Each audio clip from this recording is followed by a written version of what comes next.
అట్లా నాకు కాంగ్రెస్ పార్టీకి అవినాభావ సంబంధం ఉంది అనేటటువంటి అంశాన్ని ప్రజల మధ్య ప్రమోట్ చేసే ప్రయత్నం చేస్తున్నారు. ఈ వెకిలి ప్రయత్నాలు చేస్తున్నటువంటి గుంటనక్కలందరూ కూడా నేను చెప్తా ఉన్నా, నేను ఇంకా మీ చిట్టా విప్పడం ప్రారంభించలేదు, ఓన్లీ టాస్ వేసిన అంతే. ఆ టాస్కే ఇంత భయపడితే ఎట్లా మీరు? ముంగటి ఇంకా టెస్ట్ మ్యాచ్ ఉంది, మామూలుగా అనుకుంటారే ఇది కథ. జస్ట్ టాసే, ఇప్పటికే గెలిచినాం ఆల్రెడీ మేము జాగ్రత్తలు. ఎందుకు భయపడుతుంది మీరు ఇంతగా? ఏమన్నాడు నా భర్త? మీరు అధికారంలో ఉన్న 10 ఏళ్ళలో ఎన్నడన్నా వచ్చి మిమ్మల్ని ఒక పని అడిగినామా మేము? ఎక్కడన్నా ఎప్పుడన్నా ఒక ఫేవర్ అడిగినామా మిమ్మల్ని? ఒక్క విషయంలో అన్నా అవుట్ ఆఫ్ ద వే పోయి ఏ ఒక్క మంత్రితోని కానీ, కేసీఆర్ గారితో కానీ, కేటీఆర్ గారితో కానీ, హరీష్ రావు గారితో కానీ, నా భర్త కానీ, నేను కానీ ఏమన్నా ఫేవర్ తీసుకుని ఉంటే చెప్పండి, దమ్ముంటే చెప్పండి. ఊరుకుంటుంటే తమాషాలు చేస్తున్నారు. మీరు వెకిలి ప్రయత్నాలు మానుకోండి. నేను మీ మీద చేసినటువంటి ఆరోపణలకు మీకు దమ్ముంటే, సిగ్గుంటే, ప్రజాస్వామ్యంలో ప్రజల మధ్యలో ఉండాలనుకుంటే జవాబు చెప్పండి.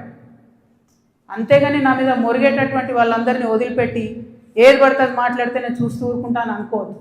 నేనేం తప్పు చేయలేదు. బీఆర్ఎస్ ఉన్నటువంటి అధికారంలో ఉన్నటువంటి 10 సంవత్సరాలలో ప్రభుత్వం నుండి నేను ₹1 కూడా లాభం పొందలేదు. మీరు చేసినటువంటి అక్రమాలన్నీ నా మీద ఆపాదిద్దామని చూసుకుంటే నేను ఊరుకునే వ్యక్తిని కాదు. నీతి నిజాయితీ నా వైపు ఉంది కాబట్టి నేను ఇలా ధైర్యంగా కుండబద్దలు కొట్టినట్టు ఎక్కడికి పోయినా మాట్లాడుతున్నా.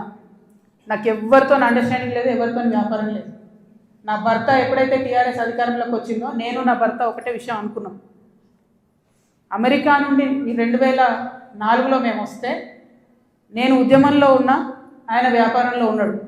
ఇల్లు గడవాలి కదా, మీ లెక్క మంది మీద వాడు దోసుకోలే. నేను ఎప్పుడు మీ లెక్క నేను ఎవరిని వాడి వసూలు చేసుకొని ఉద్యమాలు నడపలేను.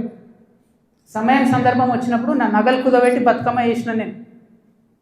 అందుకే ఇంత పౌరుషం నాకు.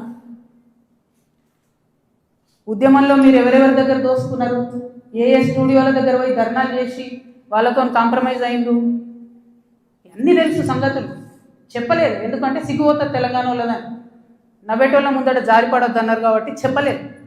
మీరు ఊరికే తమాషాలు చేసి నాతో పెట్టుకుంటే మాత్రం మామూలు చిట్టా లేదు నా దగ్గర.